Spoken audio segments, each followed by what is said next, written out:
নমস্কার বন্ধুরা, আশা করি সবাই ভালো আছেন। তো এই ভিডিওতে আমি আলোচনা করব কীভাবে আপনারা ইউটিআই পোর্টাল থেকে নতুন প্যান কার্ড নতুন নিয়মে কীভাবে আপনারা আবেদন করবেন সে সম্পর্কে আমি এই ভিডিওতে আলোচনা করব। তো চলুন শুরু করা যাক। নতুন প্যান কার্ড আবেদন করার জন্য প্যান অ্যাপ্লিকেশন আর application for allotment of PAN এই অপশানটার উপরে ক্লিক করে দেবেন।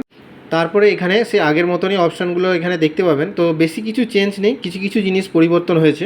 তো সেই চেঞ্জগুলো এই ভিডিওতে আপনারা সমস্ত কিছু জানতে পেরে যাবেন। তো এখানে দেখতে পাচ্ছেন এখানে আগের মতনই অপশানটা আছে। তো এখানে আপনাদেরকে প্রথমেই আপনি ফিজিক্যাল মোড সিলেক্ট করে দেবেন, আর ডিজিটাল মোডটা এখন করবেন না, এখন একটা সমস্যা আছে। তারপরে এখানে নিচের দিকে এখানে এসে ইন্ডিভিজুয়াল সিলেক্ট করে দেবেন, এনআরআইতে আপনি নোতে ক্লিক করবেন, তারপরে আপনি বোথ এই অপশানটায় ক্লিক করে দেবেন। তারপরে এখানে সাবমিট এই অপশানটায় ক্লিক করে দেবেন, তারপরে এখানে ওকেতে ক্লিক করে দেবেন। তারপরে এখানে দেখতে পাচ্ছেন ফর্ম নম্বর 93, এই ফর্মটাই আপনাদেরকে ফিল আপ করতে হবে পরপর স্টেপ বাই স্টেপ। তো এখানে প্রথমে আপনাদেরকে ফার্স্ট নেম আপনাকে ফিল আপ করতে হবে, তারপরে মিডিল নেম, তারপরে এখানে লাস্ট নেম।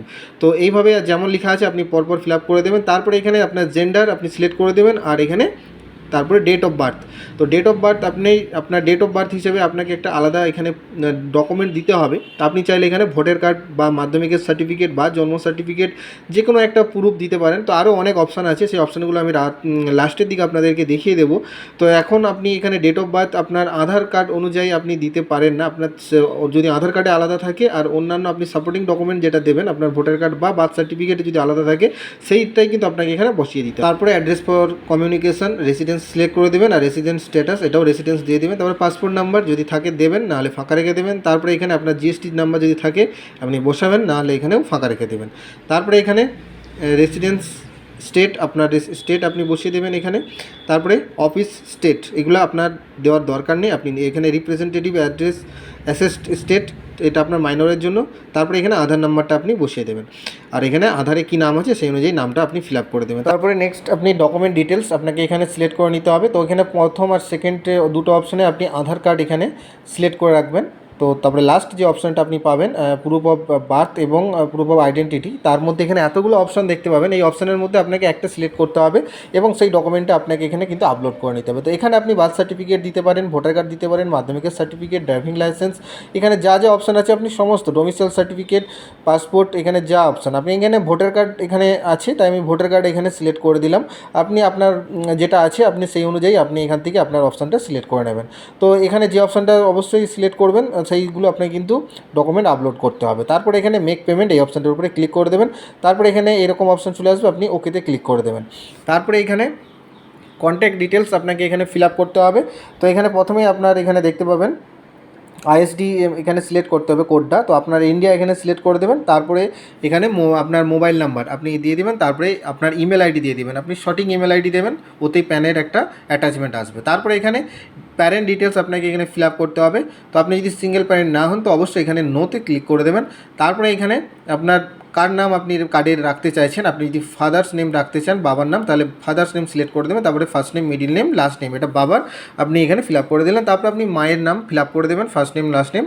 তারপরে নেক্সটে চলে যাবেন। তারপরে এখানে অ্যাড্রেস ডিটেলস, তো আপনি এখানে আপনার যে অ্যাড্রেসটা আছে আপনার আধার কার্ডে সেই অ্যাড্রেসটা আপনি পুরোটা এখানে ফিল আপ করে দেবেন এখানে যা যা আপনার আছে। তারপরে এখানে লাস্টে চলে আসবেন, দিয়ে এখানে সিলেক্ট করে নেক্সট স্টেপে চলে যাবেন। তারপরে এখানে আপনার এরিয়া কোড এখানে চলে আসবে, এটা অটোমেটিক্যালি আসবে, এখানে চেঞ্জেস করার কিছু প্রয়োজন নেই। আপনি সোজা নিচের দিকে চলে যাবেন, এখানে চেঞ্জ এখানে দরকার নেই, এখানে একদম নিচে চলে আসবেন। এখানে দেখতে পাবেন ক্যাপাসিটি, এখানে যে অপশানটা আসবে ক্যাপাসিটি অফ এই অপশানটা সিলেক্ট করবেন, এখানে সেলফ এটা সিলেক্ট করে দেবেন। তারপরে এখানে বাকি অপশানগুলো অটোমেটিক্যালি চলে আসবে। এখানে আর কিছু লেখার বা চেঞ্জেস করার কোনো প্রয়োজন নেই, আপনি খালি দেখে নেবেন ঠিক আসছে কিনা। এখানে সেলফ বলে লেখা থাকবে। তারপরে এখানে সমস্ত কিছুটা দেখে নিয়ে তারপরে এখানে নেক্সট স্টেপে চলে যাবেন। তারপরে এখানে সমস্ত ডিটেলস হাইড হয়ে থাকবে, আপনি কোনো চেঞ্জ করতে পারবেন না। তারপরে এখানে সাবমিট এই অপশানটার উপরে ক্লিক করে দেবেন। তো তারপরে দেখবেন ফর্মটা সাবমিট হয়ে যাবে। এখানে উপরেই দেখতে পাবেন ফর্ম নম্বর 93 বলে লেখা থাকবে, আর এখানে সমস্ত ডিটেলসটা ফিল আপ হয়ে গেছে। কী কী প্রুফ দিতে চান, আপনার নাম, বাবার নাম, সমস্ত ডিটেলসটা আপনি এখানে দেখতে পাবেন। তো এখান থেকে আপনি ফর্ম আর অ্যাকনোলেজমেন্ট দুটোই আপনি এখান থেকে ডাউনলোড করতে পারবেন। তো এখান থেকে চলুন আমি ফর্মটা কীভাবে ডাউনলোড করবেন, এখানে এই ডাউনলোড পিডিএফ ফর্ম এটার উপরে ক্লিক করলে আপনার ফর্মটা ডাউনলোড হয়ে যাবে। আপনি চাইলে এই ফর্মটাকে আপনি ফটো চিপকে আপনি এতেই সাইন করে আপনি আপলোড করে দিতে পারবেন, তার সঙ্গে সমস্ত ডকুমেন্ট। ফর্মের ওপরে দু সাইডে দুটো আপনার রঙিন ছবি আপনি ছিটিয়ে দেবেন। তারপরে আপনি আপনার ফর্মের বাম সাইডের দিকের ফটোর উপরে আপনি একটা সই করে দেবেন। তারপরে উপরে আর ডান সাইডে আর কোনো সই করতে হবে না। আপনি তারপরে একদম ফর্মটা আপনি সমস্ত ফিল আপ হয়েই থাকবেন, আপনি চাইলে একবার চেক করে নিতে পারেন। তো আপনি তারপরে এখানে নিচের দিকে চলে আসবেন, নিচের দিকে আপনাকে একটা সই করতে হবে, একদম সর্বশেষ নিচে আপনার ফর্মে একটা সই করে দেবেন। তারপরে আর কিছু করার প্রয়োজন নেই। তারপরে আপনি সমস্ত ফর্মটাকে স্ক্যান করে নেবেন। আর তার সাথে যদি আপনি এখানে ভোটার কার্ড অপশানটা সিলেক্ট করে থাকেন, তাহলে এখানে ভোটার কার্ড আর আধার কার্ড একসাথে আপনাকে একটা পিডিএফের মধ্যে সমস্ত ডকুমেন্টগুলো স্ক্যান করে আপনাকে আপলোড করতে হবে। তো আপলোড করার জন্য সেমভাবে আপনি এখানে আপলোড যেমনভাবে করতেন সেম আপলোড অপশানে চলে আসবেন। যার পরে আপনি এখানে ডাইরেক্ট আপলোড অপশানে ক্লিক করে আপলোড করতে পারেন, আর নাহলে এখানে ক্রপ অ্যান্ড আপলোড এই অপশানটা ক্লিক করে আপলোড করতে পারবেন। তো এখানে ক্লিক করার পরে আপনি এখানে ব্রাউজ এই অপশানটার উপরে ক্লিক করে নেবেন। তারপরে এখানে আপনি যেটা স্ক্যান করেছিলেন যে ডকুমেন্ট পিডিএফটা, সেটাকে আপনি এখানে আপলোড করে দেবেন। তো আপনি একটু ধৈর্য ধরবেন, অপেক্ষা করবেন, কারণ অনেক সময় এটা নেট স্লো হলে একটু দেরি হতে পারে। তারপরে এখানে দেখবেন সমস্ত ফাইলগুলো এখানে চলে আসবে। তারপরে এখানে আপনাকে ফাইল থেকে ফটো আর সিগনেচারটা আপনি যেমনভাবে আগে ক্রপ করতেন আলাদা আলাদাভাবে ক্রপ করে আপনি প্লেস করে দেবেন। ফটোর জায়গায় ফটো আর সিগনেচারের জায়গায় সিগনেচার আপনি প্লেস করে দেবেন। দেওয়ার পরে আপনি এখানে সাবমিট করে দেবেন। তো এখানে আমিও এই ফর্মটিকে সাবমিট করে দিলাম। তো বন্ধুরা, ভিডিওটা ভালো লাগলে অবশ্যই একটি লাইক করে দেবেন এবং চ্যানেলে প্রথমে এসে থাকলে অবশ্যই চ্যানেলটিকে সাবস্ক্রাইব করে নেবেন। দেখা হচ্ছে পরবর্তী ভিডিওতে। ভালো থাকবেন, ধন্যবাদ।